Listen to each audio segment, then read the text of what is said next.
우리 사회는 과거 검찰, 경찰, 안기부, 보안사 등 권력기관에 의한 민간인 사찰을 겪었던 역사적 경험으로 인해 사찰에 관한 다수의 법원 판결이 존재합니다.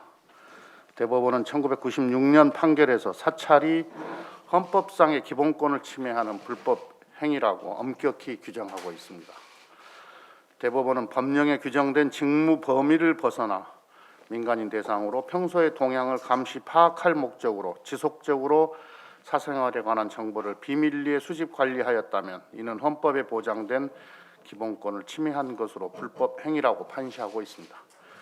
아울러 국가기관이 평소의 동향을 감시할 목적으로 개인의 정보를 비밀리에 수집한 경우에는 그 대상자가 공적 인물이라는 이유만으로 면책될 수 없다는 것도 분명히 하고 있습니다. 문재인 정부에서는 권력기관의 개인정보 수집을 엄격히 제한하는 개혁을 지속적으로 추진해 왔습니다. 과거 정부에서 자행해 오던 국정원의 정치인, 기업, 민간인을 대상으로 한 국내 정보 수집 업무 자체를 금지시킨 국정원법 개정안이 정보위를 통과했습니다.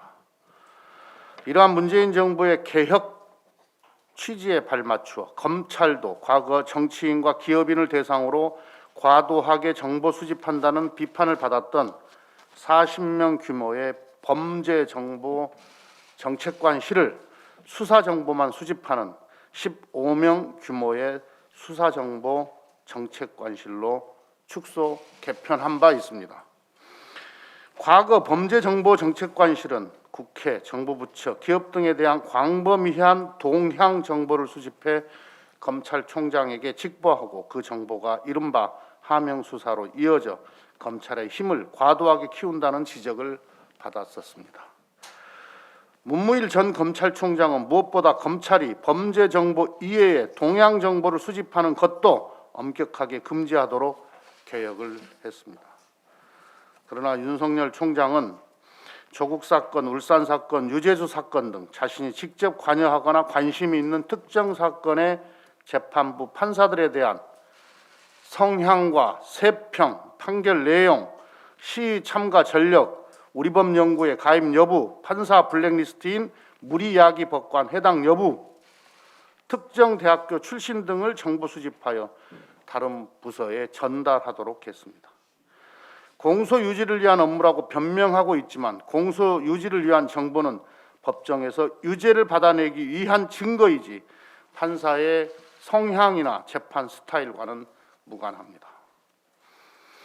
특히 시위 전력과 우리법 연구회 가입 여부는 보수 정권에서 오래전부터 판사 성향을 가르는 주홍글씨 정보로 작용했던 것도 주지의 사실입니다.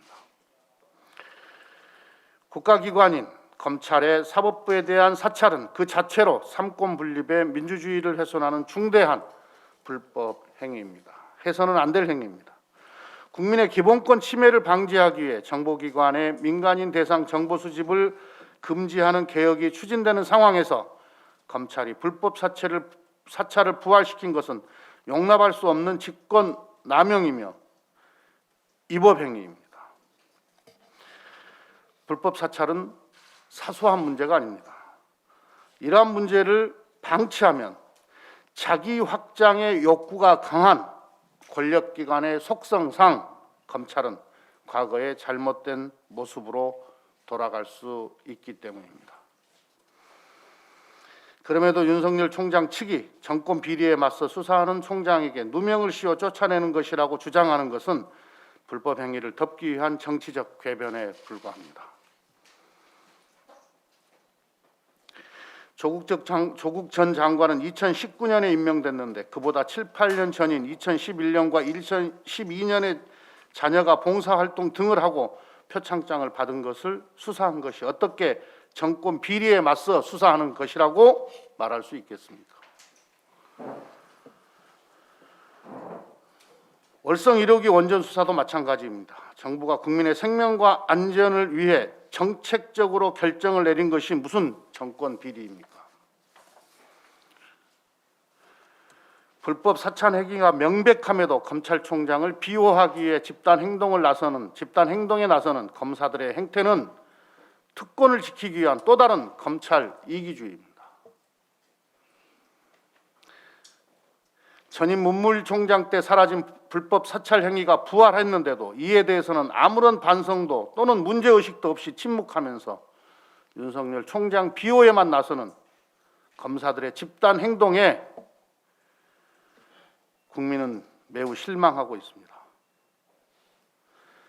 검찰에 만연한 국민 기본권 무감각과 인권 불감증이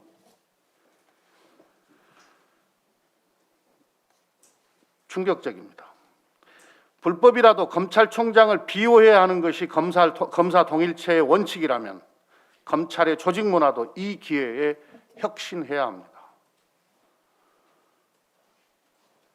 더욱이 정치 영역의 한복판에 진입해 있는 윤석열 총장 때문에 검찰의 중립성이 훼손되고 또 국민의 신뢰가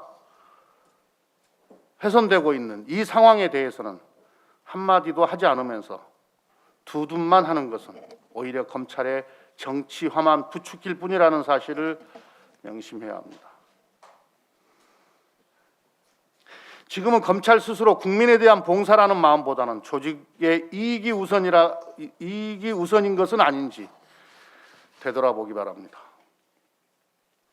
일선 검사들은 검찰 개혁의 대의를 바라보고 국민의 민주적 검찰로 거듭나도록 자성하고 자중할 것을 촉구합니다.